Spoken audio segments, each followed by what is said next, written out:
She boarded the plane like any other passenger, calm, self-contained, and dressed with quiet elegance. No one in that first-class cabin guessed that Cassandra Miles wasn't just another traveler. She was the CEO and majority shareholder of the very airline they were flying. But then it happened. A senior flight attendant looked her straight in the eye and refused to serve her. The air shifted, conversations dimmed, and the unspoken question hung heavy: was this about service, or something far deeper? What would you do if someone treated you like you didn't belong in a space you built with your own hands? Would you confront them in anger, or dismantle their prejudice with something far more powerful? As the miles passed beneath the wings, the quiet woman in seat 2A began a journey no passenger or crew member would ever forget. A journey that would end careers, rewrite company policy, and challenge the very core of human decency at 35,000 feet. Stay with us, because this story isn't just about an airline. It's about respect, justice, and the price of silence. Like, share, and subscribe, and let's step aboard Flight 207 together. The hum of boarding filled the first-class cabin of Aurora Sky's Flight 482 from San Francisco to Boston. Overhead, bins clicked shut. The scent of fresh coffee drifted from the galley. Leather seats gleamed under soft morning light, each one perfectly angled toward the aisle. Outside, rain streaked the jet bridge windows, blurring the silhouettes of ground crew moving with mechanical precision. Doctor. Cassandra Miles sat in seat 2A, her handbag neatly tucked under the seat in front of her. She wore a tailored navy pantsuit and low black heels. Her hair was gathered into a sleek bun, silver strands catching the light when she turned her head. Nothing in her posture asked for attention, yet she seemed to draw it effortlessly. She had boarded without fanfare, no assistance, no entourage. She had smiled politely at the gate agent, thanked the crew member who pointed her toward the cabin, and taken her seat with the ease of someone who belonged there. Because she did. What no one on board knew, not even the crew, was that Cassandra wasn't just another first-class passenger.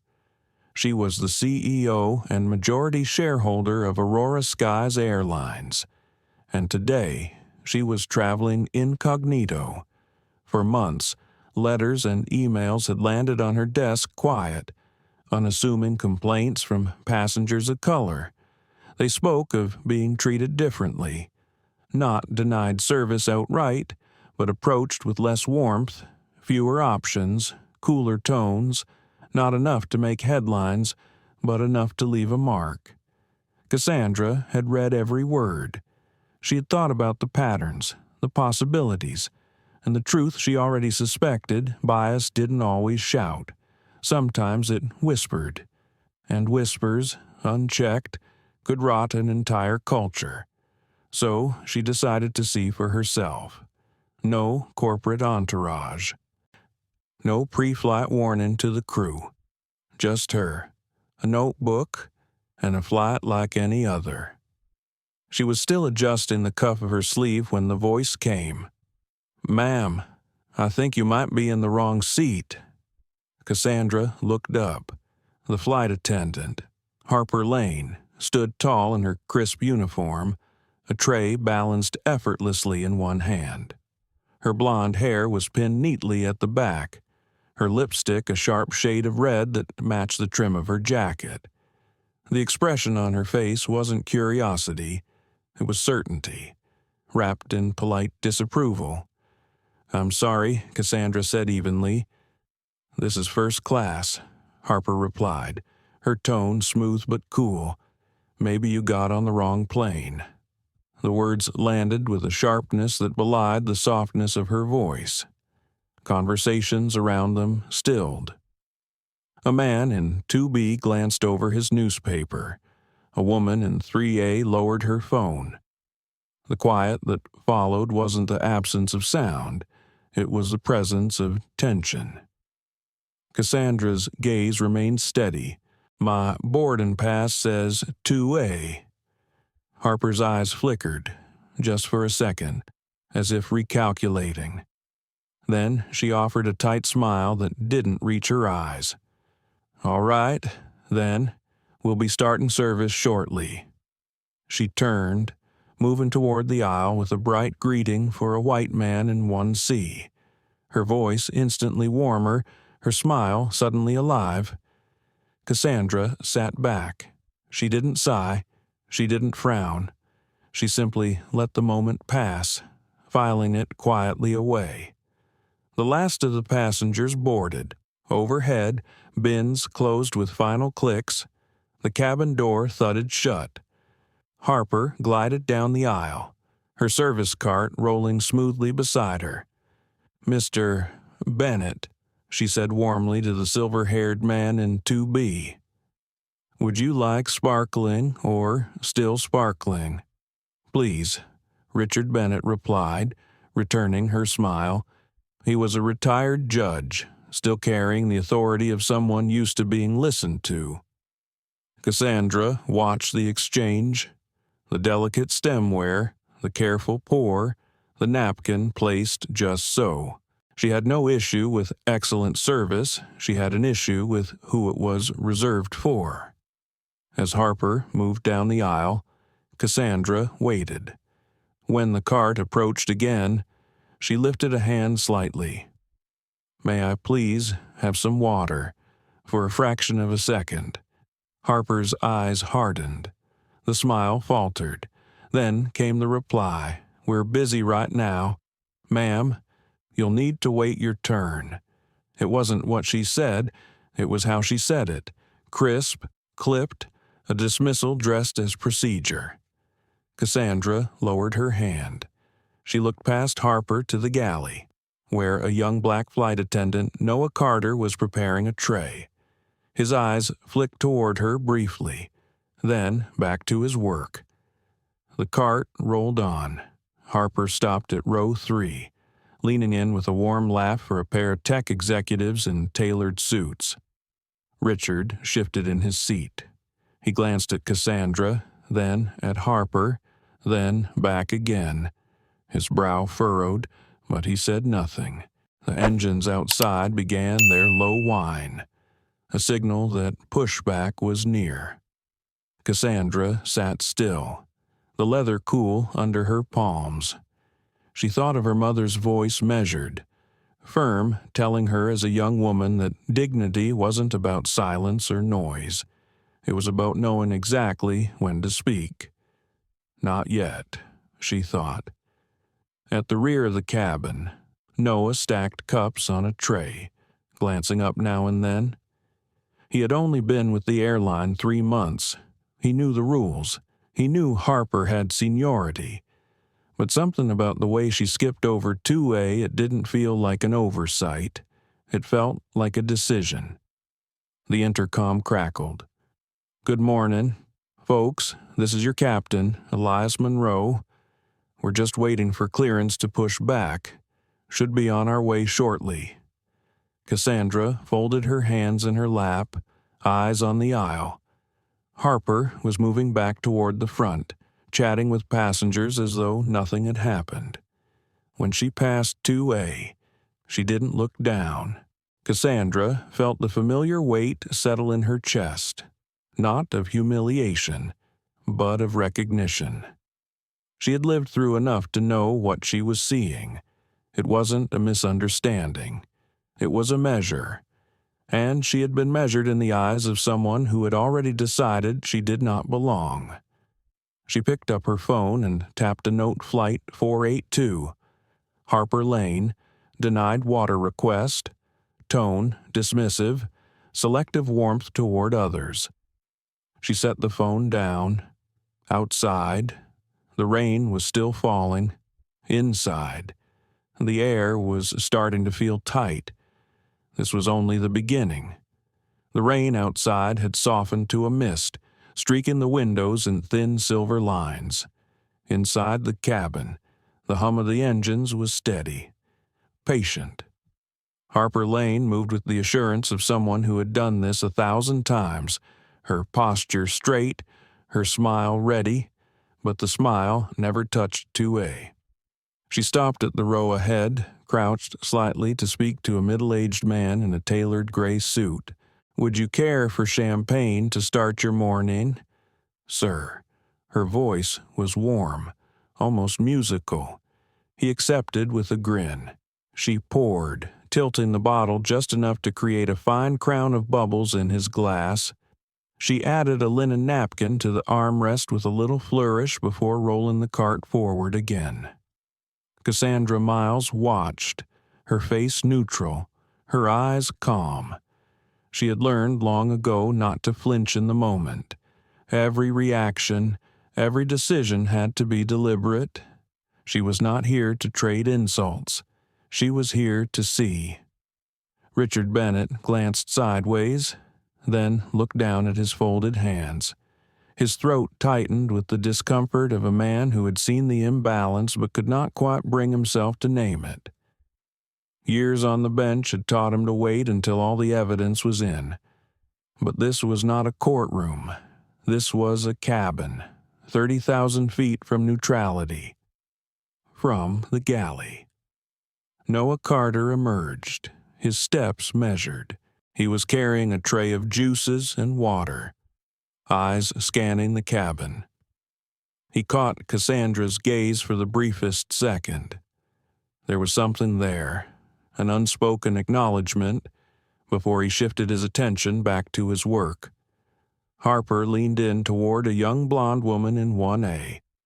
"We have freshly brewed Ethiopian roast this morning. Would you like a cup?" The woman smiled, nodded, and received her coffee in a porcelain mug. Harper added a chocolate square on the saucer, lowering her voice as if sharing a secret. Then she passed Cassandra without slowing. The air seemed to tighten around 2A.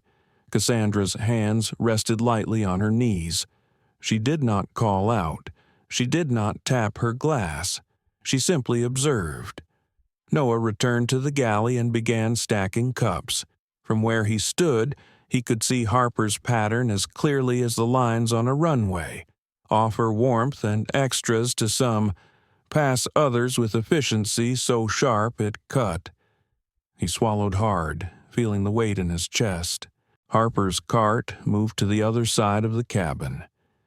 She served 2 older gentlemen with mimosas and easy laughter.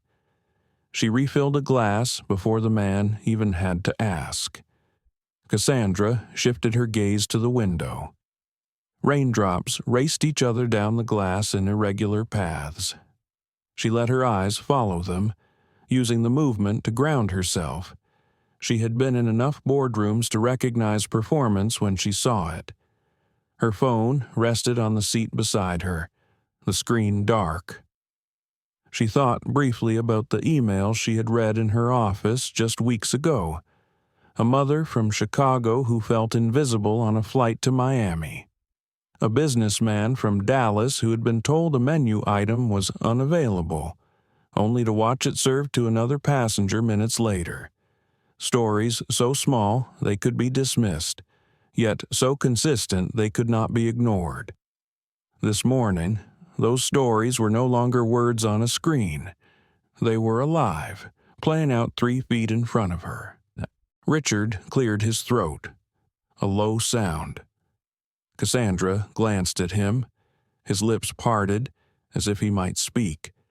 But then Harper appeared again with her bright, polished smile, offering him a second glass of sparkling water. He accepted, murmured thanks, and the moment slipped away. Harper's eyes flicked toward Cassandra, just long enough to acknowledge her presence without engagement. Then she moved on. Noah reappeared from the galley carrying a stack of folded linen napkins. As he walked past, his eyes met Cassandra's again. This time he hesitated. "Do you need anything, ma'am?" His voice was low, Careful, respectful. Cassandra offered a small smile. Not right now. Thank you. He nodded once, then moved down the aisle, placing napkins neatly on each armrest.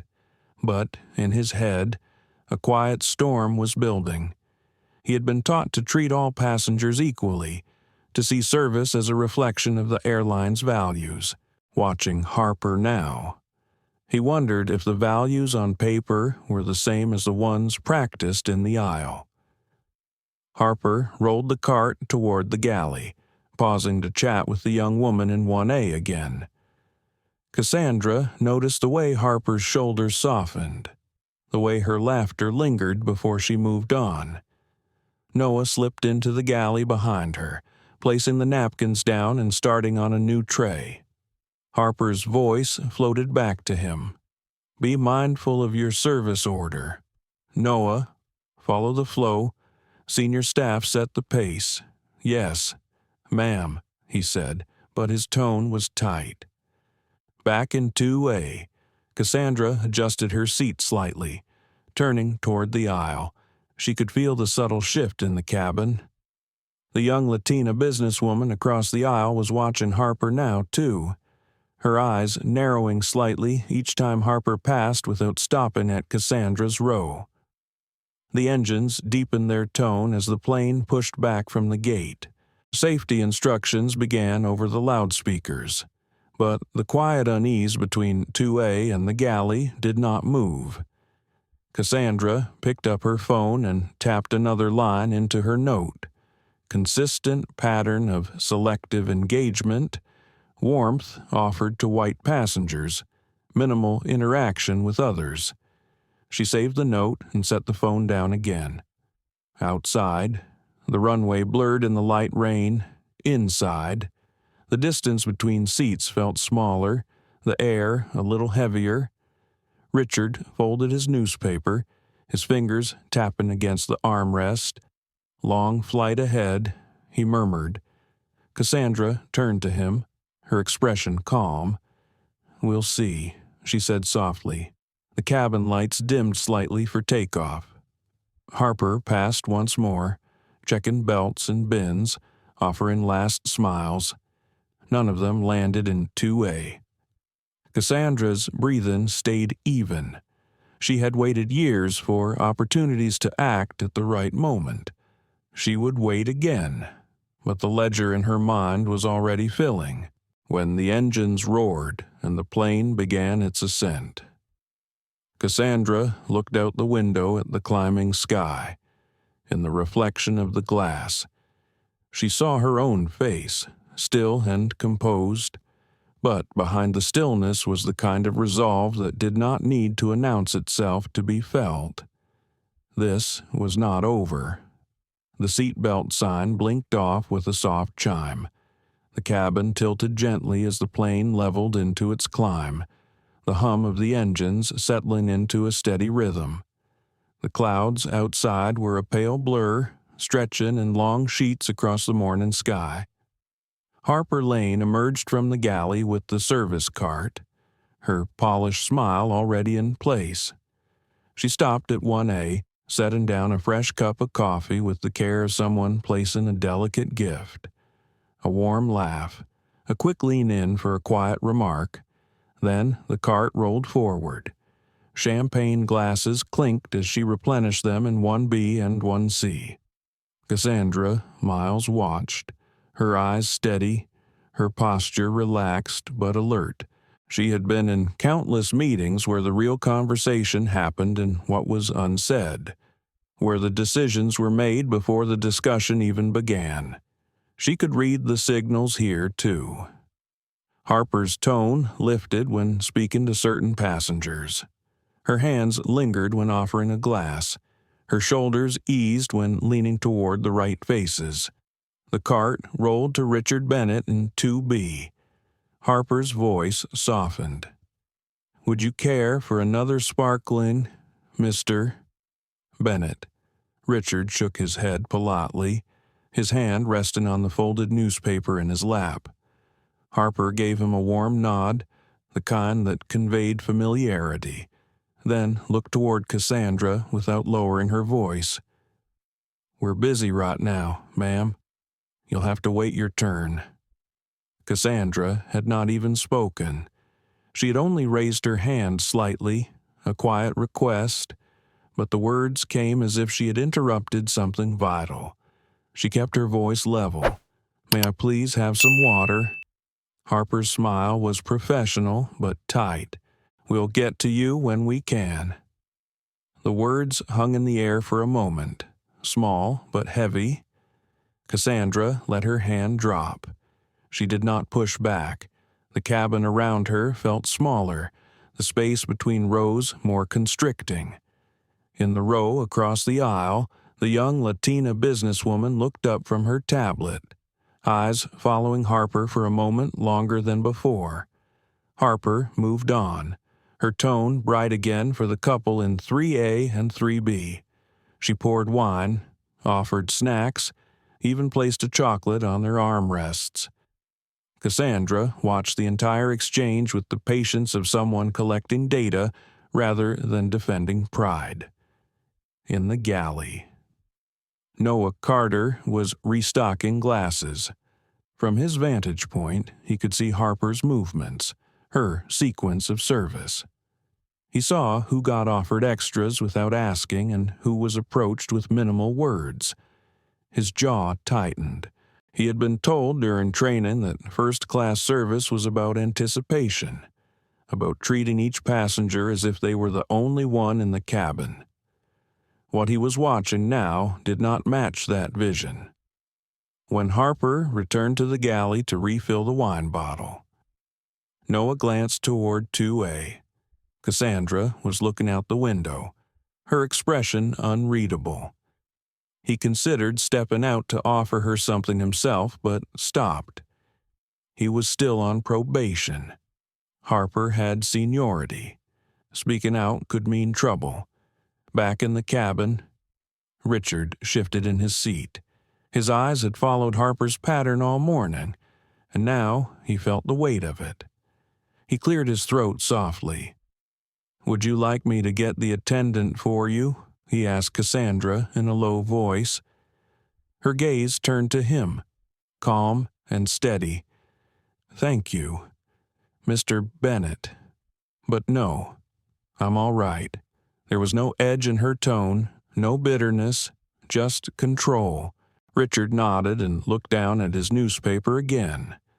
But the words on the page no longer held his attention. The scent of freshly brewed coffee floated from the galley. Harper passed through again, offering a mug to the passenger in 1B, then bending toward 1C to refill his champagne. Cassandra watched her approach, her own request still unmet. The moment Harper passed her row without stopping, Cassandra turned her head toward the window. She could feel the subtle shift in the air. The young Latina woman glanced up again. A man, 2 rows back, leaned slightly into the aisle, his eyes following Harper's path. No one spoke, but silence had a sound of its own. In her mind, Cassandra replayed her years in the industry, the time she had been told she did not look the part for a leadership role, the moments she had walked into meetings and been assumed to be an assistant. She had survived all of it, and now, as the head of the very company she once had to fight to enter, she was here to ensure that others would not have to endure the same quiet diminishment. Harper's cart reached the end of the cabin. She parked it near the galley and disappeared inside. A moment later, Noah emerged with a tray of water glasses. His steps slowed as he reached 2A. "Would you like some water, ma'am?" His voice was quiet but sure. Cassandra looked up at him. "Yes, thank you, Mr. Carter." He set the glass on her tray table with care. "Anything else I can get for you?" Her smile was small but warm. "No, you've already done more than enough." Noah nodded, the tension in his shoulders easing slightly, and continued down the aisle. In the galley. Harper glanced toward him with a look that was half question, half warning. Noah avoided her eyes. Cassandra lifted the glass and took a slow sip. The water was cool, clean. It was such a simple thing. Yet, in this moment, it carried a weight that had nothing to do with thirst. The engines hummed. The cabin was quiet except for the occasional clink of glass or low murmur of conversation. Cassandra set the glass down and folded her hands in her lap. She was not here to win a small battle over service. She was here to reveal the larger truth beneath it. When Harper re-emerged, she passed 2A without looking down. Cassandra did not watch her go. She glanced instead at the reflection in the window. Behind her calm expression was the same steady resolve she had carried into every boardroom and negotiation. This flight had only just begun, but she already knew one thing. There would be a reckoning before it was over. The seatbelt sign remained off. The cabin had settled into that quiet rhythm that comes after takeoff, when passengers recline slightly and the first hints of breakfast service begin somewhere near the front. The sound of a wine cork easing free punctuated the hum of the engines. Harper Lane returned from the galley, her service cart neatly restocked. The aroma of warm bread rolls drifted ahead of her, mingling with the scent of coffee. She stopped at 1A to offer a croissant, bending low to exchange a few more words with the blonde woman. Her voice was light, as if the two were old friends sharing a secret. When Harper reached 1B and 1C, she described the breakfast options with enthusiasm. We have seared salmon with herb butter or pasta primavera. Both are excellent today. She smiled as if inviting them into a shared pleasure. Cassandra Miles sat in 2A, listening.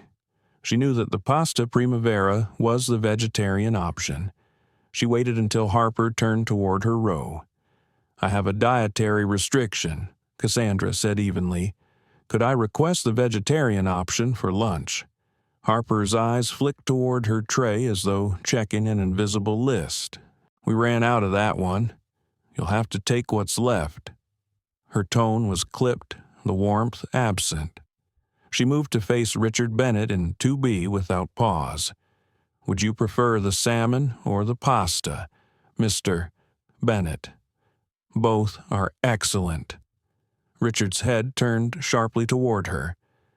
"Are you telling me she doesn't get a choice?" Harper's smile tightened. "We have limited inventory today. Standard procedure." Richard's eyes narrowed. "It doesn't feel very standard." Harper straightened, clearly eager to move on.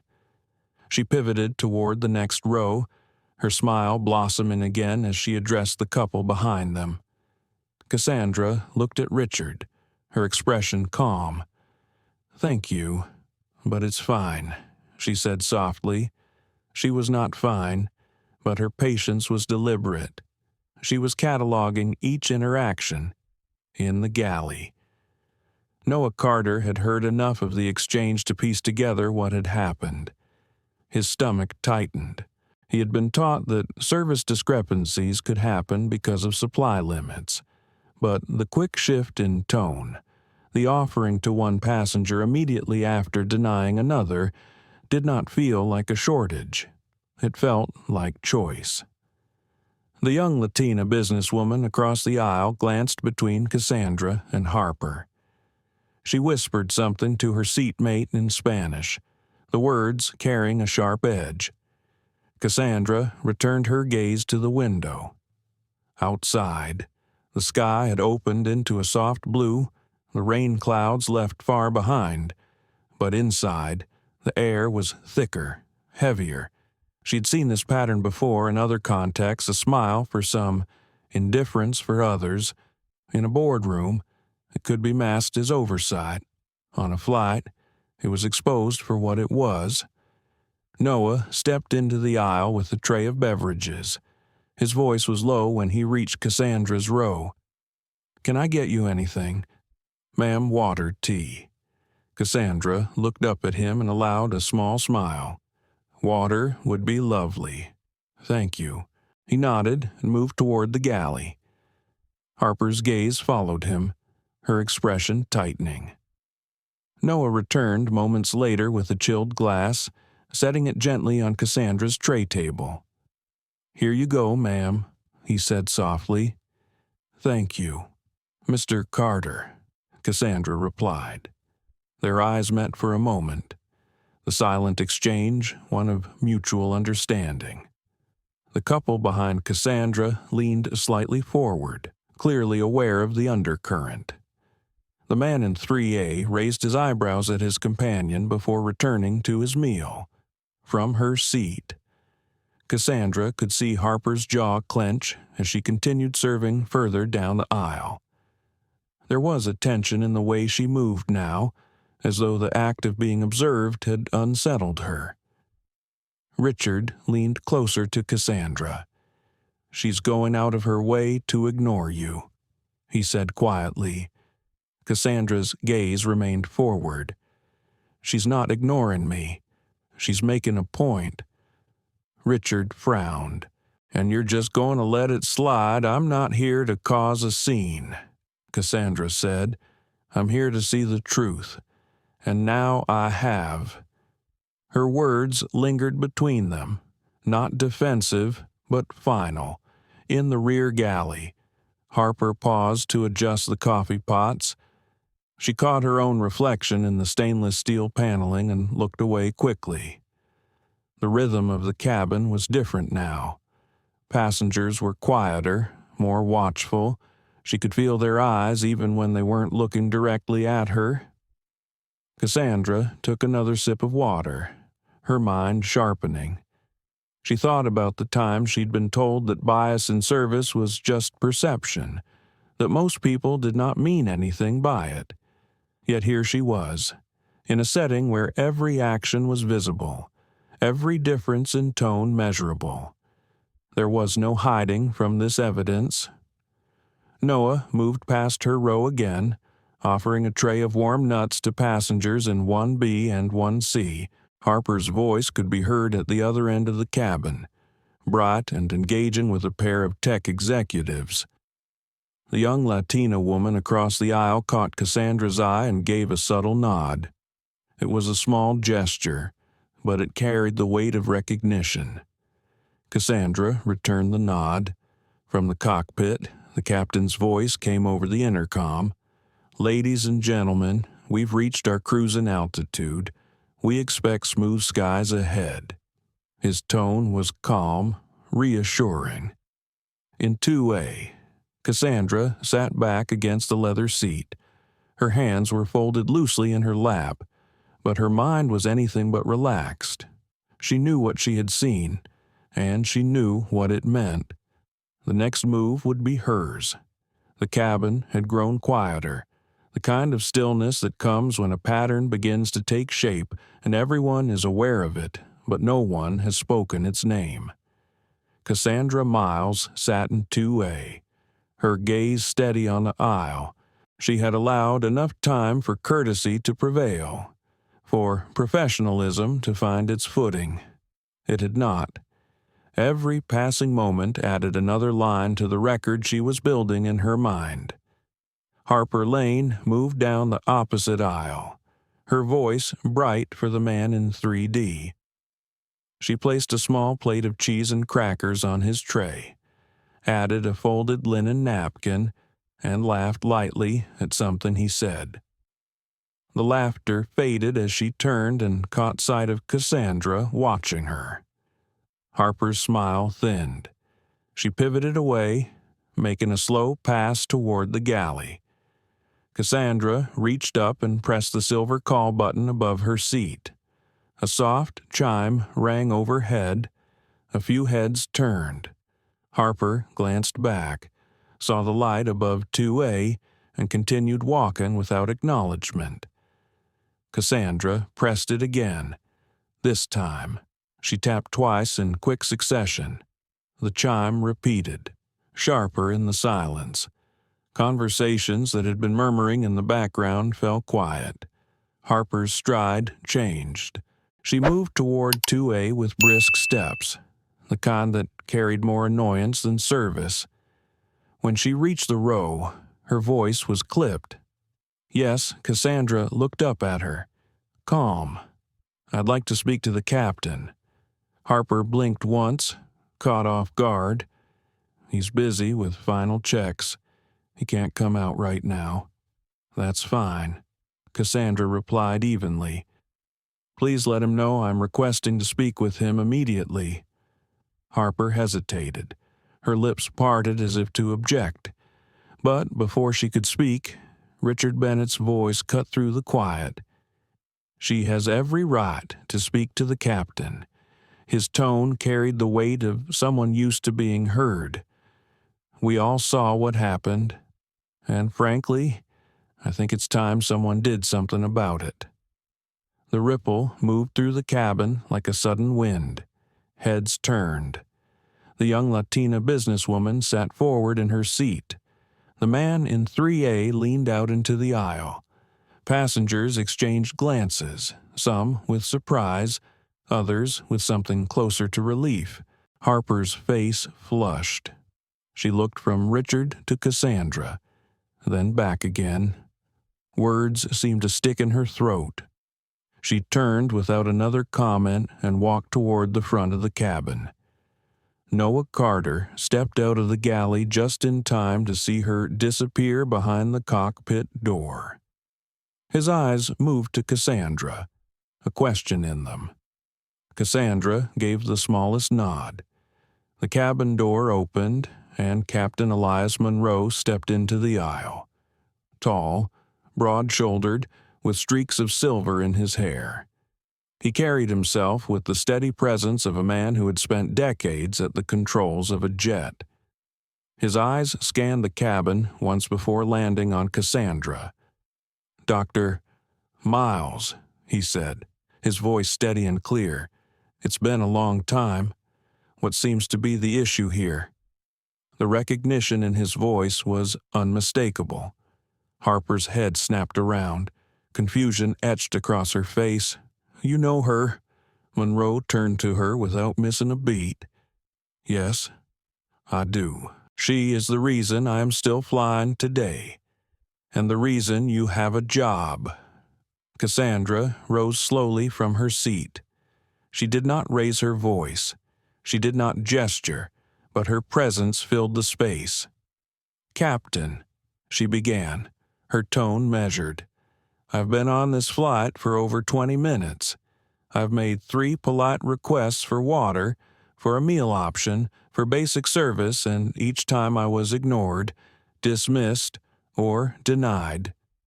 Meanwhile, passengers around me were offered multiple options, smiles, and courtesy.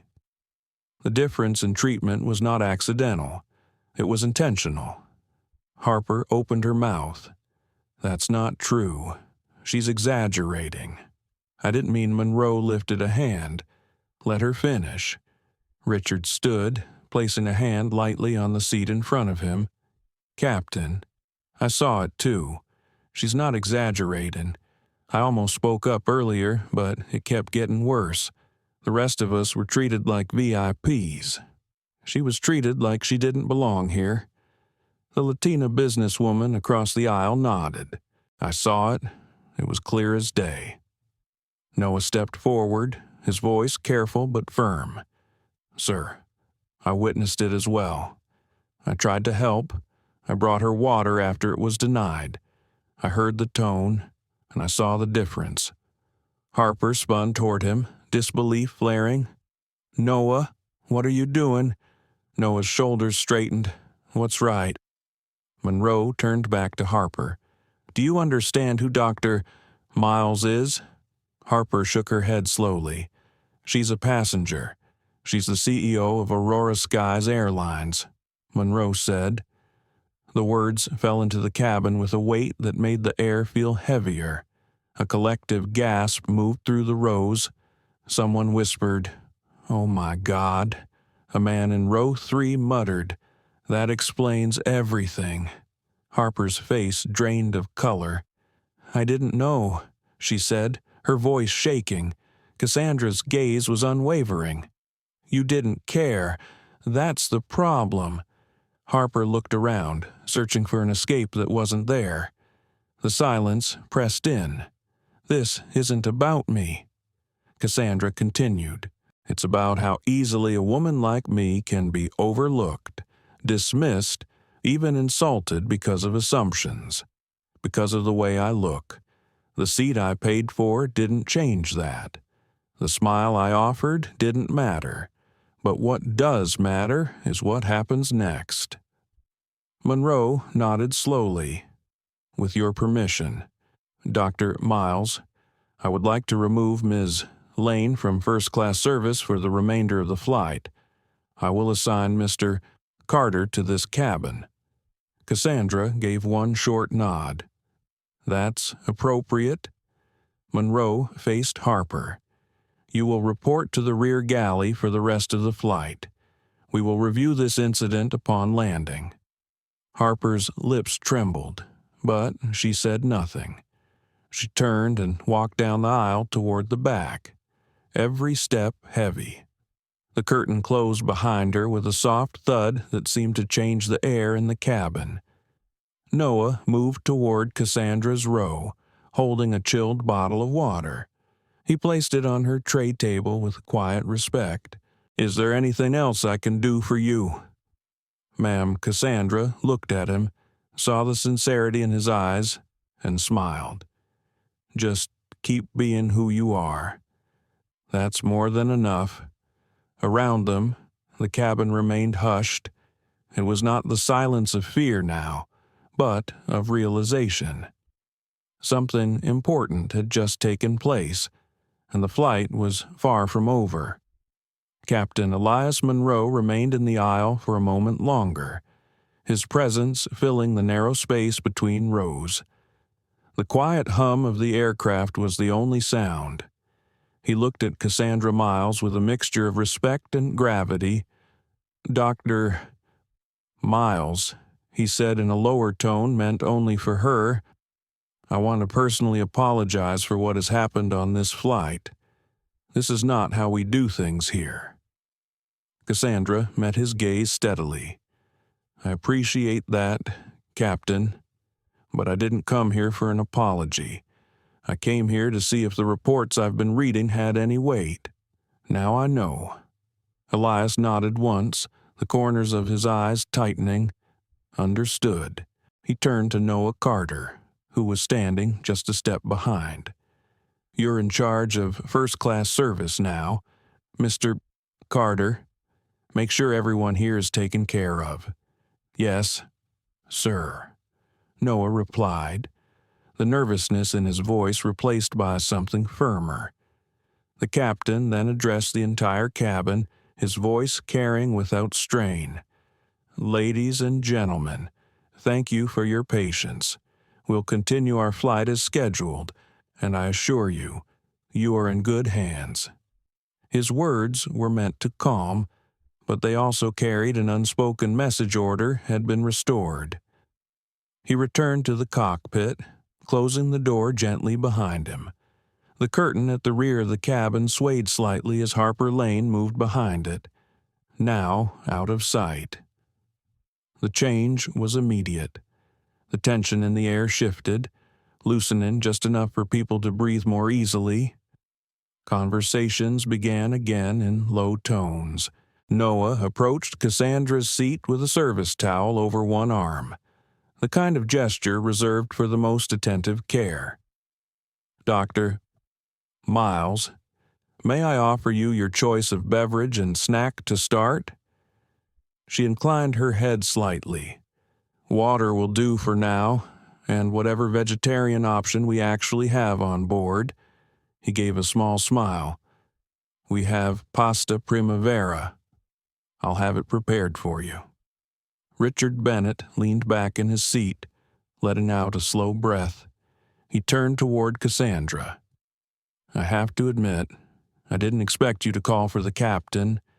You kept so calm, I thought you might just let it pass." Cassandra's eyes softened slightly. "There's a difference between silence and strategy. Mr. Bennett, if I had reacted too soon, it might have been dismissed as overreacting. I wanted everyone to see the full picture before I spoke." Richard nodded slowly, as if filing the thought away. "You're right. Seeing it unfold, it was undeniable." A few rows back, the young Latina businesswoman leaned slightly into the aisle. "For what it's worth," she said quietly, "I'm glad you spoke up. People notice more than they admit. You gave us permission to see it." Cassandra acknowledged her with a small smile, then returned her attention to the window. Outside, the sky was an endless sweep of pale blue. Inside, the cabin felt smaller but warmer, as though the air had shifted in her favor. Noah returned with a chilled bottle of water and a clean glass. He poured it carefully, the crystal-clear liquid catching the light. "Here you go, ma'am," he said. "Your meal will follow shortly." She thanked him, her voice carrying enough warmth to be heard by the passengers nearby. In the rear galley, Harper stood with her arms folded tightly. She could still hear the faint murmur of voices from the front cabin. The sound made her jaw tense. She had been humiliated, stripped of her authority in front of a cabin full of people. She told herself it was unfair, that no one had given her the benefit of the doubt. But somewhere, under the heat of her anger, a quieter voice whispered a different truth. She had treated Cassandra differently from the moment she saw her in 2A. She hadn't even asked to see her boarding pass before making the assumption. Harper pushed the thought away and began restocking trays. Back in first class, Noah's presence changed the rhythm. He moved with care, his attention evenly distributed. Each passenger received the same tone, the same level of detail. Warm nuts in porcelain dishes, drink refills before they were requested, small gestures of attentiveness that made the cabin feel balanced again. Richard noticed it immediately. "Feels different in here already," he murmured to Cassandra. "That's because fairness has a weight," she said quietly. "When it's missing, people feel the imbalance even if they don't name it." Noah delivered Cassandra's meal with the same grace he gave everyone else. The aroma of fresh herbs rose from the pasta primavera, steam curling upward. She thanked him again, noting the steadiness in his hands. As she ate, she let her thoughts drift. She remembered her first months in the airline industry, when she'd been a junior analyst in a company where no one in leadership looked like her. She had learned quickly that perception could be as powerful as policy. Today's flight was proving that nothing much had changed unless someone was willing to confront it directly. When Noah returned to clear plates, Cassandra said, "Mr. Carter, I want you to know that your professionalism today hasn't gone unnoticed. It takes courage to step in when you're new." He hesitated, glancing toward the cockpit before speaking. "Honestly, I was worried about what might happen, but it didn't feel right to just stand by. That fear is real," she said. "I've felt it too. But silence never improves anything. You did the right thing." Noah nodded, and for the first time since boarding, the tension in his expression eased. The rest of the meal service moved smoothly. Passengers began to relax, their earlier unease replaced by something like quiet respect for the woman in 2A who had shifted the course of the flight without ever raising her voice. Still, Cassandra knew this was only one small step. The larger change, the one that mattered, would have to happen beyond this cabin, in boardrooms and training sessions, in the unspoken rules that shaped every interaction. As Noah moved back to the galley, Richard leaned closer. So, what happens now? After the flight, Cassandra's lips curved into a faint smile. Now, Mr. Bennett, we make sure it never happens again. The engines hummed steadily, carrying them eastward. The confrontation was over for the moment, but the work it had sparked was only beginning. The curtain at the rear of the cabin swayed gently as Harper Lane disappeared behind it. The soft thump of the fabric closing felt like the sealing of a door. In the aisle, Noah Carter adjusted the service towel on his arm. He moved to the first row with a calm purpose, offering refills and light conversation in an even tone that carried no favoritism. The shift was subtle, but undeniable. The cabin, moments ago taut with tension, began to breathe again. Richard Bennett accepted a coffee refill and murmured his thanks. Across the aisle, the young Latina businesswoman asked for tea. Noah served them both without hurry, without any sense that one request held more value than the other. Cassandra Miles watched the transformation with a quiet satisfaction. This was how service should feel. No one leaning forward to be noticed. No one made to feel smaller than their seat. Just steady, dignified care. She sipped her water, her eyes moving between Noah's attentive service and the faces of the passengers. She could see the change there, too. People sitting back instead of leaning forward. The flicker of guardedness in their expressions replaced by a softer ease. Behind the curtain, Harper stood at the rear galley counter, arms folded tightly. She could still hear the muffled sounds of Noah's voice up front. Each time he laughed softly with a passenger. Something sharp twisted in her chest. She told herself it wasn't jealousy, that it was about principle, about him undermining her authority. But deep down, another truth pressed in. She had been wrong, and not just wrong in procedure. She had not seen Cassandra as a passenger first. She had seen her as an intruder in a space Harper thought she understood. The realization was too uncomfortable to hold, so she let it slide away, burying it under the old justifications. People are so quick to take offense. I was just doing my job. She busied herself restocking snack trays, moving faster than necessary, the motion keeping her thoughts from settling.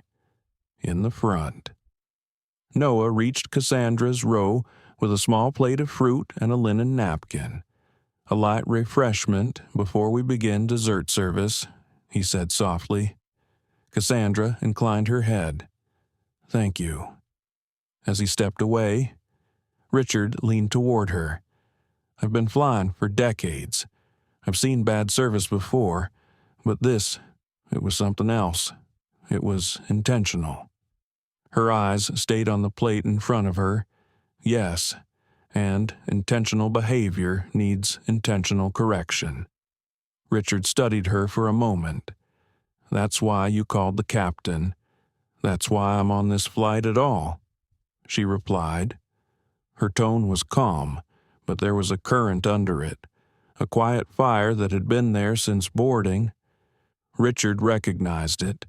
It was the same energy he had seen in lawyers who walked into court knowing they were about to dismantle an injustice, piece by piece.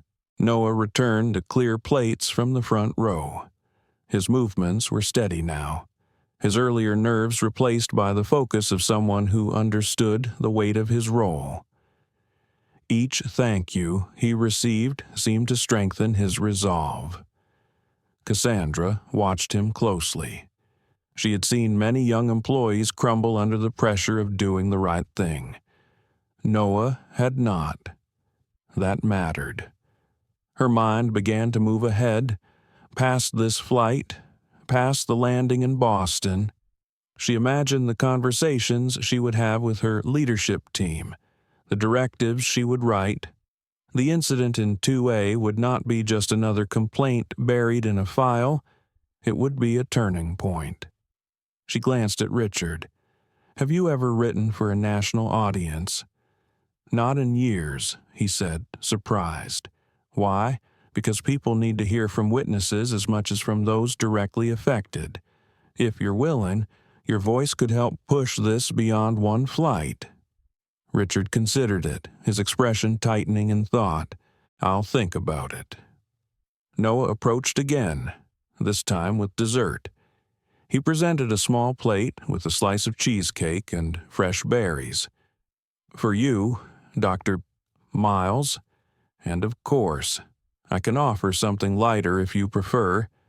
"This is fine," she said, her smile faint but genuine. As she took a bite, she let the richness of the cheesecake dissolve slowly. The cabin had shifted into a new equilibrium, but she could still feel the faint pulse of what had happened. The incident was not over. It had only been contained. At the rear, Harper stacked cups in a bin, her movements clipped. The sound of ceramic against plastic was louder than it needed to be. A younger flight attendant passing through gave her a brief glance, but said nothing. Harper stared at the reflection of her own hands in the metal counter. For the first time, she felt the weight of the passengers' eyes from earlier. The way their silence had felt like a verdict. Up front, Noah cleared dessert plates from rows 1 and 2, then returned with hot towels. Cassandra accepted hers with a nod. "Mr. Carter," she said as he collected the used towel, "you've shown something important today. Integrity under pressure. I hope you understand the value of that." He hesitated, his eyes flicking briefly toward the cockpit. "I do now, ma'am. I didn't want to regret staying quiet." "That's a regret that lasts a lifetime," Cassandra said. The captain's voice came over the intercom. "Ladies and gentlemen, we'll be starting our descent into Boston shortly. Please remain seated as we prepare the cabin." Cassandra placed her glass on the tray table and looked out the window. The early afternoon light washed the clouds in gold. Somewhere below, the city waited, but her mind was already on what would come after. She thought of the meetings she would call, the policies she would draft, and she thought of Harper, standing at the back, locked in the first stages of her own reckoning. The curtain remained closed, but Cassandra knew that behind it. The story of this flight was still unfolding in ways no one else could see. The cabin felt different now. The change was not loud or dramatic, but it was there. It lingered in the way passengers leaned back in their seats rather than forward in quiet anticipation. In the way voices had settled into an easy murmur instead of clipped whispers. Up front, Noah Carter moved with steady rhythm. His hands no longer trembled when he poured water or set down a plate. He met each passenger's eyes, his tone even and consistent. Whether he was serving a business executive in a tailored suit or a young traveler in jeans and sneakers, Cassandra Miles noticed every detail. She watched the way he stopped for a moment at each row, not rushing anyone. It was a simple thing, but simple things revealed values. Richard Bennett took a sip of his coffee, glancing toward her. "Feels like another flight entirely," he murmured. "That's because fairness changes the air in the room," Cassandra said quietly. "It's invisible until it's gone. Then everyone feels the absence." Richard nodded, letting her words sink in. He had presided over trials where fairness was contested and fragile. He recognized the shift when it appeared. Behind the curtain, Harper Lane stood in the rear galley, her arms braced against the counter. She could not see the front cabin, but she could hear the low hum of contentment, the occasional soft laugh from Noah's interactions. The sound pressed against her like a weight. She had told herself that she had been doing her job. She had convinced herself that Cassandra had taken things out of context, that passengers often misinterpreted tone. But the way the cabin had settled after she was reassigned made that defense harder to hold on to. Harper stared at the stainless steel paneling in front of her, seeing her own reflection faintly in its dull shine. She remembered the first moment she had seen Cassandra during boarding. A quick glance, a snap judgment, and then the assumption that she was out of place. The memory made her stomach tighten. She turned away, opening a storage drawer just to keep her hands busy. The clatter of utensils filled the space, but it did not drown out the quiet realization growing in the back of her mind. Up front, Noah delivered hot towels, the faint scent of citrus rising as passengers pressed them to their hands. Cassandra accepted hers, folding it neatly after use. He collected it with a polite nod. "We'll be offering a light snack before landing. Would you like fruit or something savory?" "Fruit will be fine," she said. He made his way down the aisle, offering the same choices to each passenger without deviation. Cassandra turned slightly in her seat, looking past Richard to the rows behind. The young Latina woman who had nodded at her earlier was reading again, but every so often her eyes lifted toward the front. Their gazes met briefly, and Cassandra gave her a small, reassuring smile. In the cockpit, Captain Elias Monroe adjusted the controls while his first officer monitored the flight path. Elias's thoughts drifted briefly to the scene earlier in the cabin. He had flown for decades, had seen moments of tension between crew and passengers, but rarely had he seen such a calm, deliberate dismantling of bias. He respected Cassandra before. After today, that respect had deepened. In the rear galley, Harper leaned back against the counter, her jaw taut. She hated feeling watched even when no one could see her. She thought about the suspension that might come. She thought about the way passengers had looked at her when the captain revealed who Cassandra was. That gasp, that shift in the air it had cut deeper than she wanted to admit. She remembered moments from her own career when she had been treated unfairly, dismissed by senior crew, underestimated by passengers. She had sworn then that she would never make anyone feel that way. Somewhere along the way, she had broken that promise. Up front, Noah returned with Cassandra's fruit plate. The slices were arranged neatly, a small sprig of mint in the center. "Here you are, ma'am," he said, placing it in front of her. She looked at the plate, then up at him. "You've done more than serve food today, Mr. Carter. You've reminded people that service and respect aren't separate things." He gave a small, almost shy smile. "I just tried to do what felt right. That's all any of us can do," she replied. Richard shifted in his seat, watching the exchange. "Dr. Miles," he said after a moment, "earlier you mentioned reports you'd been reading. How often has this kind of thing come across your desk?" "Often enough that I couldn't ignore it," Cassandra said. "Too often for it to be coincidence." Richard's mouth pressed into a thin line. "Then it's a bigger problem than one flight attendant." "Yes," Cassandra agreed. "And that's why this won't end when we land." The words carried a quiet weight, the kind that left no doubt they were more than a passing comment. Noah moved back toward the galley to prepare for landing service. Cassandra watched him go, then turned her gaze to the window. The late afternoon light was shifting now, the clouds tinged with gold. The world below was hidden, but she could imagine the city coming into focus as they descended. In the rear galley, Harper rested her hands on the counter and closed her eyes for a moment. She thought about walking back into the first-class cabin to apologize, but pride kept her still. The idea of facing Cassandra now made her throat tighten.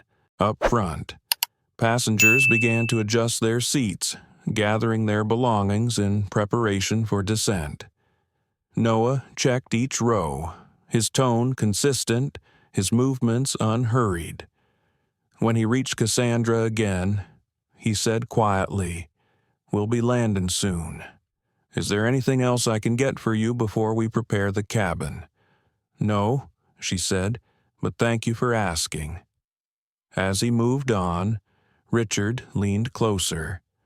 "You know, I think I might take you up on that suggestion about writing something after this." Cassandra's eyes softened. "Good. People need to understand that silence is part of the problem, and that speaking up doesn't have to mean shouting." The captain's voice came over the intercom, announcing their initial descent. Passengers began to settle in. Cassandra took one last sip of water and set the glass down with deliberate care. Her mind was already in the hours ahead, the calls she would make, the meetings she would convene, the way this flight would become a catalyst for something larger than itself. And, in the quiet between announcements, she thought of the young man in the galley and the older woman standing in the back. One had chosen integrity. The other still had a choice to make. The hum of the engines shifted as the captain announced their final approach. Outside the window, the clouds had thinned, revealing slivers of coastline and the soft shimmer of water catching the late afternoon light. The descent had begun, but in the cabin, the undercurrents from earlier still pulsed quietly. Noah Carter moved through the aisle with calm efficiency, checking that trays were cleared and seat belts fastened. His steps were sure now. The earlier hesitation replaced by something steadier, the kind of confidence that came from doing the right thing when it mattered. When he reached Cassandra Miles's row, he leaned slightly toward her. "Thank you for what you said earlier," he murmured, careful to keep his voice low. She glanced at him. "What did I say that you're thanking me for? That integrity under pressure matters. I don't think anyone's ever told me that before." Not in those words. Her expression softened. "Then you needed to hear it. People underestimate how those moments shape who you are. Most never realize until it's too late to change them." Noah gave a small nod, as if tucking the words away for later. "I guess I'm just glad I didn't freeze." "You didn't," she said simply. A row behind. Richard Bennett closed his leather-bound notebook. He had been jotting phrases and impressions since the confrontation, his mind already shaping them into something coherent. He knew that writing about what happened would draw attention, and with attention came responsibility. He leaned toward Cassandra. "If I do write something, would you want me to name you directly?" Cassandra's gaze went back to the window for a moment. "Name me if it serves the story. Omit me if it distracts from the point.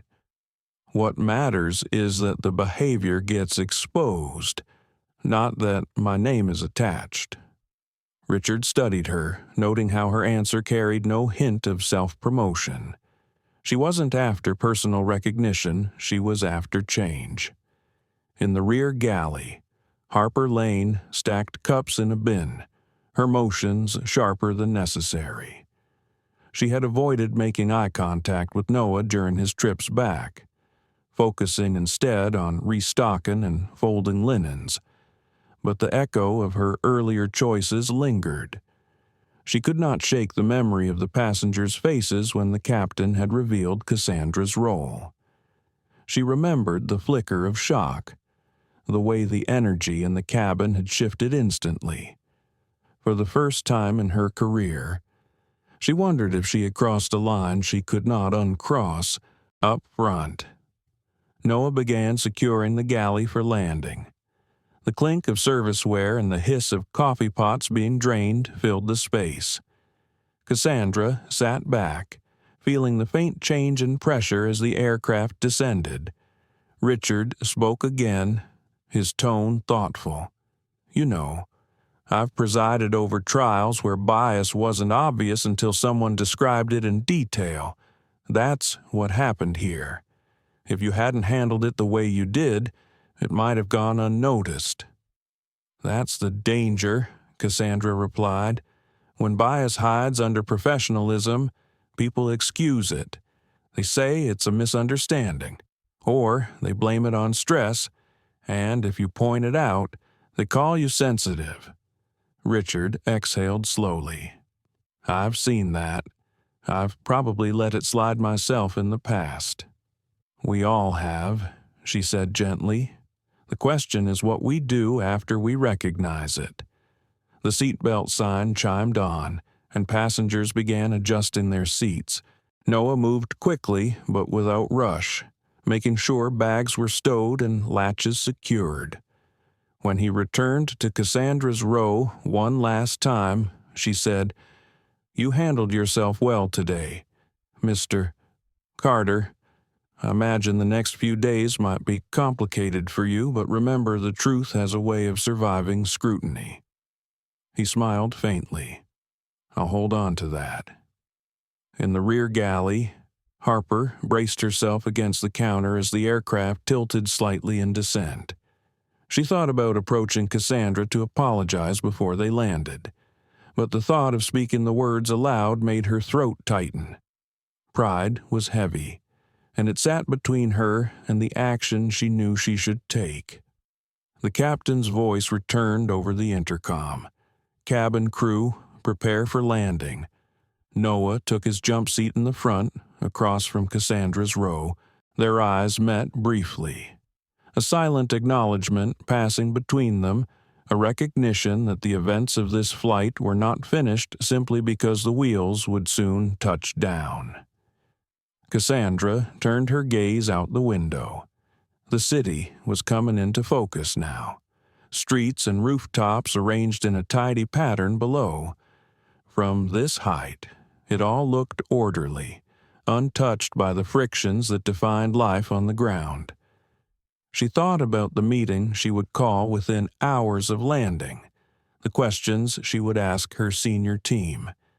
And she thought about Harper Lane, standing at the back of the aircraft, perhaps realizing or refusing to realize what her actions had revealed. The flaps extended with a deep, mechanical hum.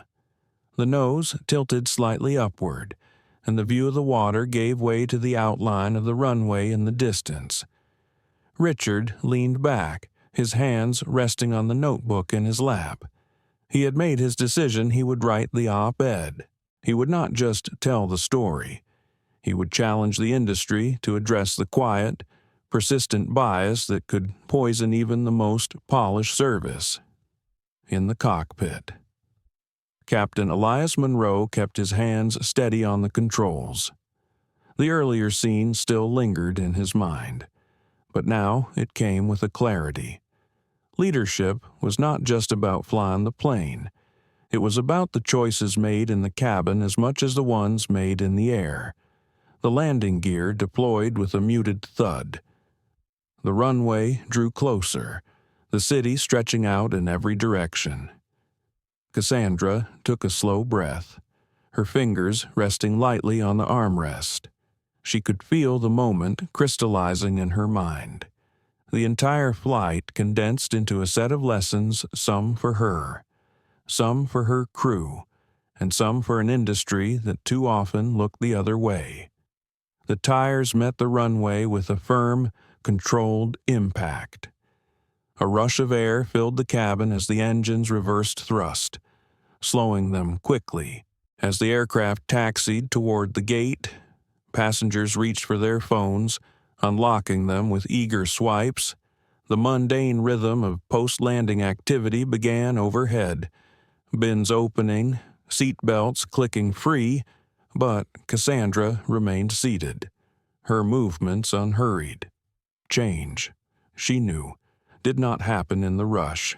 It happened in the quiet moments after, when decisions took root.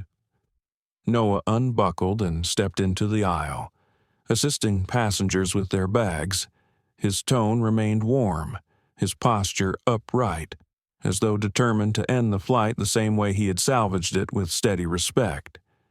At the rear, Harper waited for the chance to exit without crossing Cassandra's path. But a part of her knew that avoidance would not erase what had happened.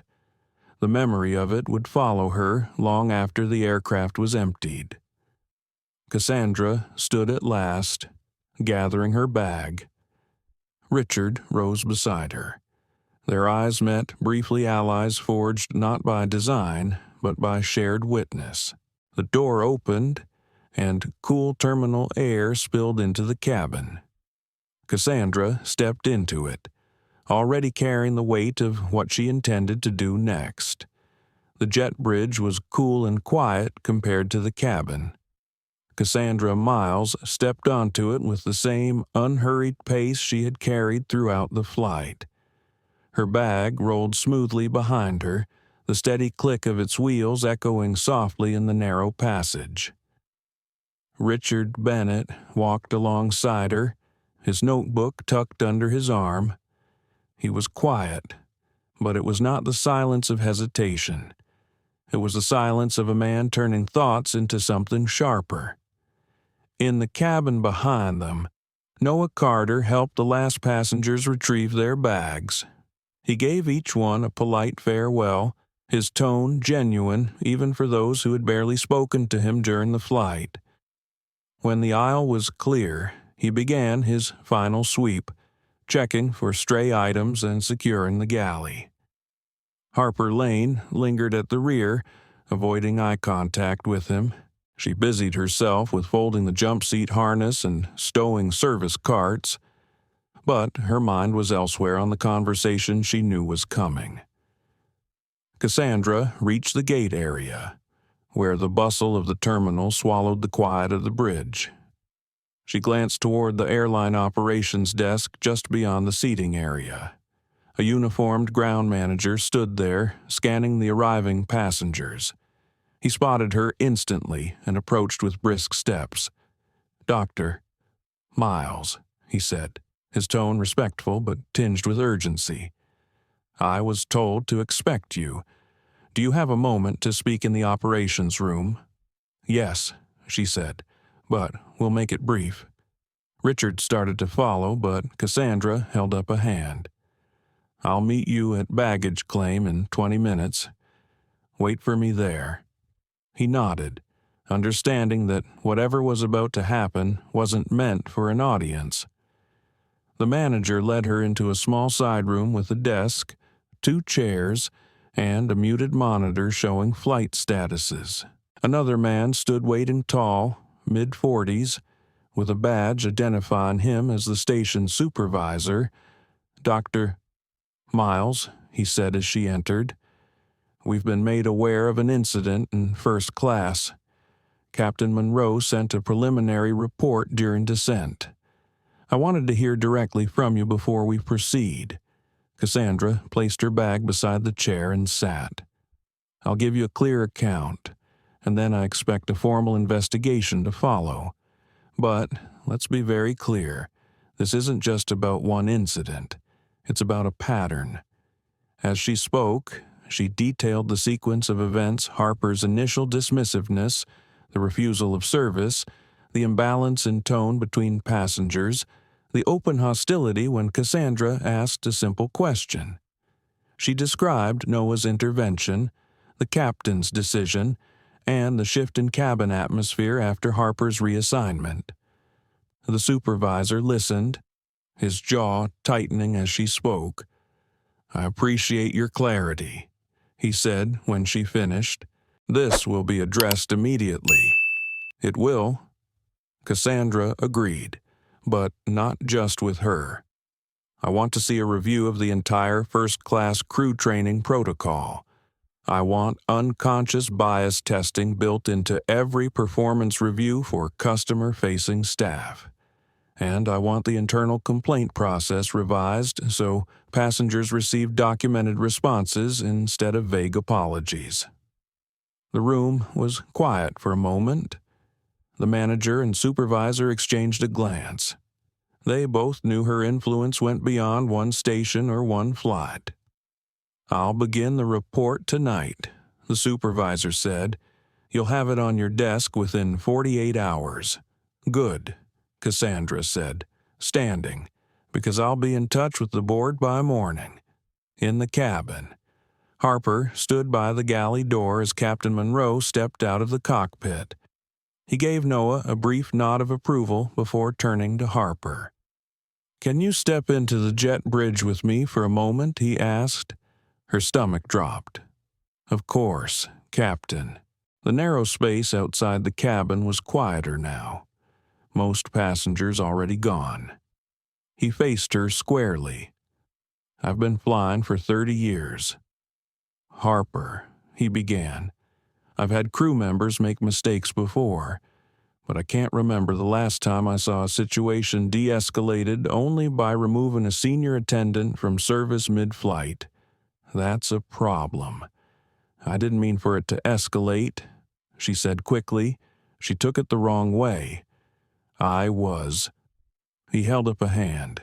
"Stop. This isn't about defending your tone. This is about the fact that every passenger in that cabin saw what happened and understood it for what it was, including the one passenger you should never have underestimated."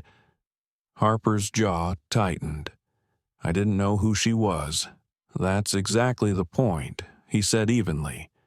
"You don't treat people differently based on who they are, or who you think they are. You treat them with the same respect every time." She swallowed hard, feeling the truth of it press uncomfortably against her defenses. "You'll be contacted by the supervisor before your next shift," he continued. "Until then, I'd suggest you think about how you want to explain today's choices." When he walked away, Harper stood for a moment in the empty bridge, her mind a tangle of defensiveness and the creeping awareness that she had crossed a line she couldn't easily step back over. At baggage claim. Cassandra found Richard waiting with his notebook open. Noah was there too, standing off to the side, clearly debating whether to approach. "You handled yourself well after landing," Cassandra said to him. "Thank you, ma'am," he replied. "I wasn't sure if I should come say goodbye." "You should," she said. "Integrity doesn't end when the seatbelt sign turns off." A faint smile tugged at his mouth. "I'll remember that." Richard closed his notebook. "I've decided," he told her. "I'm going to write it. Not just about what happened, but about why it matters. Too many people still think discrimination is only the blatant stuff." Cassandra's expression warmed, though her voice stayed steady. "Then you understand the work ahead. Because when it's quiet, when it's subtle, that's when it's hardest to prove and easiest to excuse." The carousel groaned to life, bags beginning their slow loop. Cassandra retrieved hers, then extended a hand to Noah. "Good luck to you. Don't lose what you found in yourself today." He shook her hand firmly. "I won't, ma'am." As she walked toward the exit, Richard fell into step beside her. "You're going to change things after this, aren't you?" "I already have," she said simply. And with that, she stepped into the terminal's bright, echoing space, a place where travelers hurried past without knowing that, somewhere between departure and arrival, the first chapter of something larger had just been written. By the time Cassandra Miles reached her hotel suite, the city outside was wrapped in the deep blue of evening. The skyline glittered in the distance, but she barely looked at it. She rolled her bag into the corner, placed her phone on the desk, and opened her laptop. The first call went to her executive assistant, who answered before the second ring. "Doctor, Miles, I figured you'd want to connect tonight. I need the senior leadership team in a secure video conference within 40 minutes, Cassandra said. "No delays. Tell them it's operational priority. Yes, ma'am." She ended the call and took a slow breath. She had spent years building Aurora Skies into more than just an airline, into a company that claimed inclusivity as part of its public identity. What happened on Flight 207 had pierced that image, and Cassandra knew better than anyone that public claims were worthless without lived reality. As she reviewed the captain's preliminary report, she highlighted key sections: timeline, passenger reactions, crew reassignment. She was meticulous not because she didn't trust her memory, but because she intended for every action she took next to withstand scrutiny from both her board and the press if needed. At the 40-minute mark, faces appeared on her screen: Chief Operations Officer, Head of HR, Legal Counsel, and the Director of In-Flight Services. Some looked tired, others looked wary. All of them knew that a call at this hour meant something had gone wrong. Cassandra wasted no time. "You've all received the captain's report. What you don't have is my direct account. I'll give it to you now." Her voice was steady, measured, but there was no mistaking the weight behind it. She recounted Harper Lane's actions from boarding to reassignment. She spoke of Noah Carter's intervention, the captain's decision, and the shift in the cabin once Harper was removed. She noted the passengers who had witnessed it and the reputational risk if even one of them decided to take the story public before the airline acted. When she finished, there was a pause. The COO was the first to speak. "It's clear disciplinary action is required. We can initiate an immediate suspension pending investigation." "Do it," Cassandra said, "and I want the investigation to include past passenger feedback on Miss Lane's service. If there's a pattern, we will find it." The Director of In-Flight Services shifted in his seat. "Cassandra, with respect, we also have to consider crew morale. If this is perceived as overcorrection, it's not overcorrection." She interrupted calmly. "It's course correction. Morale is important, but so is accountability. We don't keep people in positions of authority over passengers if they cannot handle that authority with fairness." Legal counsel leaned forward. "Do you want this contained internally? Or are you considering a public statement, internal first?" Cassandra replied. "Public if necessary. I'm not in the business of making examples for show. I'm in the business of making change that lasts longer than a news cycle." The COO nodded slowly. "Understood. I'll coordinate with HR on the suspension notice." "Good," Cassandra said. "And one more thing, we need to revise the training modules. This cannot be reduced to a box-ticking exercise. I want scenario-based training, implicit bias recognition, and documented performance audits." Her tone left no room for negotiation. She ended the meeting with clear deadlines and the reminder that every executive's performance review would now include equity implementation metrics. Meanwhile, across the city, Harper Lane sat at her kitchen table, a mug of tea cooling untouched beside her. She had gone home in silence, ignoring the few curious texts from colleagues. The day's events replayed in her mind in fragments: Cassandra's calm gaze, the captain's clipped words, the shifting expressions on passengers' faces. When her phone buzzed with the HR director's number, she hesitated before answering. Harper. The voice on the other end began. This is to inform you that you are suspended from active duty pending an internal investigation into the incident on Flight 207. The words hit like cold water. Suspended. Without a chance to explain, you'll have the opportunity to provide a written statement within 24 hours, the director said evenly. But, given the initial reports and the involvement of executive leadership, the suspension is effective immediately. Harper's throat tightened. How long will the investigation take? Typically a week, but it could extend depending on the scope. You'll be contacted if further information is needed. Until then, you're not to perform any company duties. The call ended before Harper could respond. She stared at the phone, anger and fear colliding in her chest. For years, she had worked flights without major incident, priding herself on handling demanding passengers. But tonight, sitting alone in her quiet kitchen, she couldn't shake the thought that maybe she hadn't been as fair as she'd told herself. Back in her hotel suite, Cassandra closed her laptop and leaned back in her chair. The work was only beginning. She knew that suspending Harper would ripple through the crew network. Some would see it as overdue, others as an attack on a respected colleague. But Cassandra had learned long ago that leadership meant choosing the course that served the greater truth, not the most comfortable one.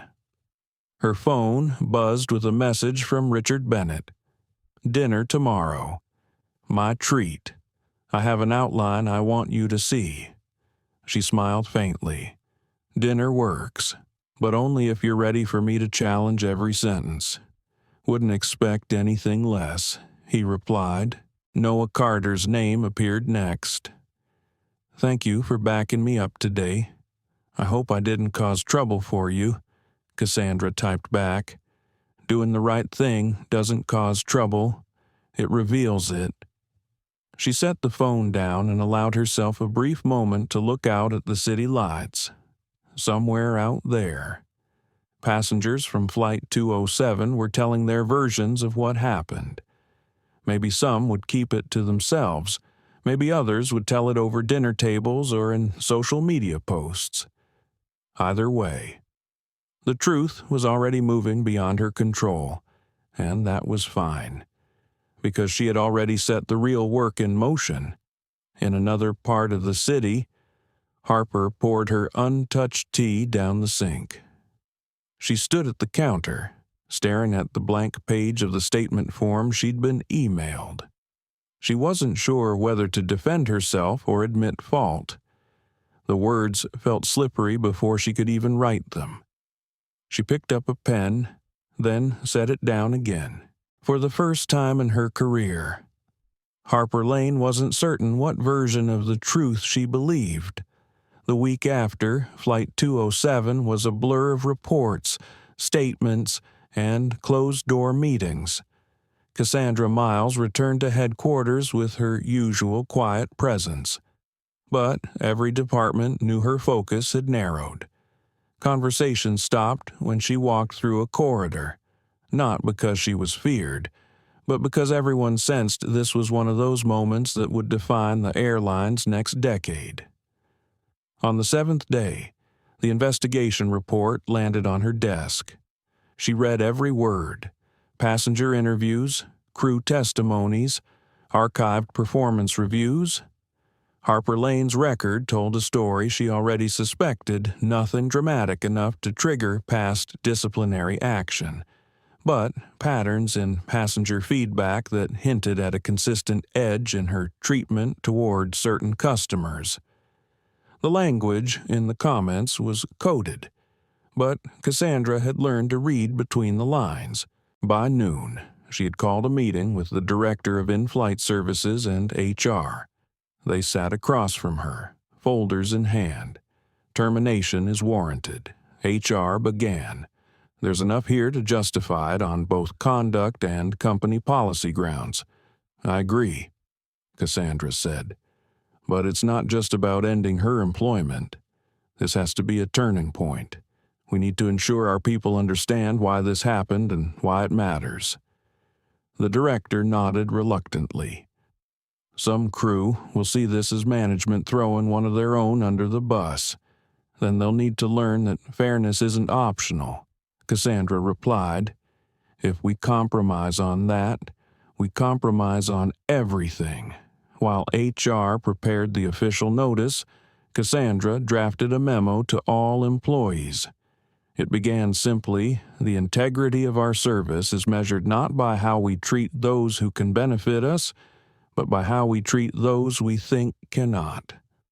She reviewed the words twice before sending it to the communications team for distribution. That afternoon, Harper arrived at headquarters, summoned for her final meeting. She walked into the HR conference room with her chin lifted, though her eyes betrayed the fatigue of a week spent in uncertainty. The HR director spoke first, reading from the prepared statement. After thorough review of the events on Flight 207 and your past performance history, the decision has been made to terminate your employment effective immediately. Harper's fingers tightened on the arms of the chair. So that's it. 15 years gone in a week. It's the culmination of multiple factors, HR replied, but the decision is final. For a long moment, Harper didn't move. When she finally rose, she didn't speak another word. She walked out, her steps brisk, the echo fading down the hall. Cassandra, watching from her office window across the courtyard, felt no satisfaction in the outcome. Leadership wasn't about enjoying consequences. It was about ensuring they served a purpose. And now, the purpose was to build something stronger in the absence left behind. 2 days later, Cassandra convened the executive board. The agenda was simple present and approved the Aurora Equity Initiative, a comprehensive overhaul of training, accountability, and passenger care protocols. She stood at the head of the table, the city skyline framing her silhouette. "This is not a reactionary measure," she began. "This is a necessary evolution. Our goal is not just to prevent incidents like Flight 207, but to create an environment where they cannot take root." The initiative included quarterly equity training for all staff, scenario-based evaluations for crew, a passenger feedback platform with real-time escalation, and an independent review panel for bias-related complaints. When she finished, the room was quiet until the board chair spoke. "Cassandra, this is ambitious. It will require investment, and not all of it will yield visible returns immediately. Some returns aren't measured in quarterly reports," she said. "They're measured in trust, and trust, once broken, costs more than any training program." The motion passed unanimously. That evening, Cassandra met Richard Bennett for the dinner they'd planned. They sat in a quiet corner of a small restaurant, his notebook open beside his plate. "I read your draft," she told him after the server left. "You've captured the facts well, but the heart of it that comes when you explain why silence is the accomplice of bias." Richard smiled faintly. "That's exactly what I wanted to hear from you." They talked long into the night, about the power of bearing witness, the courage it took for Noah to act, and the unseen ripples set in motion by one moment of refusal. Meanwhile, Noah Carter boarded another flight, this time with a steadier step. His colleagues had heard the story in fragments, and some looked at him differently now with respect, even if they didn't say it aloud. He carried Cassandra's words with him, not as a shield, but as a compass. In the months that followed, the Aurora Equity Initiative took root. Training sessions filled conference rooms. Supervisors began using new evaluation criteria. Passengers noticed subtle changes in the way they were greeted, addressed, and treated. It wasn't perfect, but it was movement in the right direction. One afternoon, Cassandra received a letter with no return address. Inside was a single page, handwritten. I didn't want to admit it, but you were right. I crossed a line. I hope you know I'm trying to understand why I did. H.L. She folded the letter carefully and placed it in her desk drawer. It wasn't absolution, but it was a sign that the message had reached even the one who resisted it most. Months later, Cassandra boarded another first-class cabin, bound for a different city. The crew greeted her with warmth and ease, the service flowing without hesitation or imbalance. As she settled into her seat, she allowed herself a rare moment of stillness, knowing that while there would always be more work ahead, the course had been set. Outside the window, the runway lights blurred into motion as the aircraft accelerated. The wheels lifted, the ground fell away, and Cassandra Miles leaned back, her mind already fixed on the horizon, not just the one in the sky, but the one she was determined to shape. Sometimes the most powerful voice in the room is the one that never rises above calm.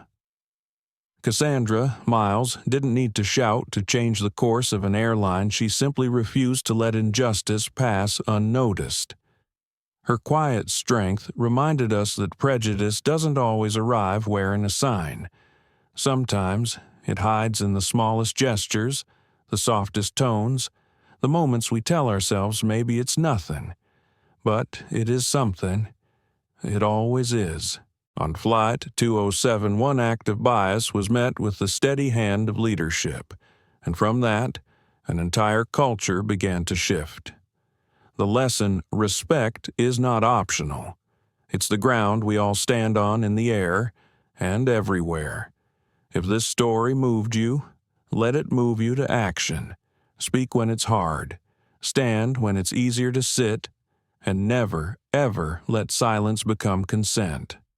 We have more stories that will challenge, inspire, and keep these conversations alive.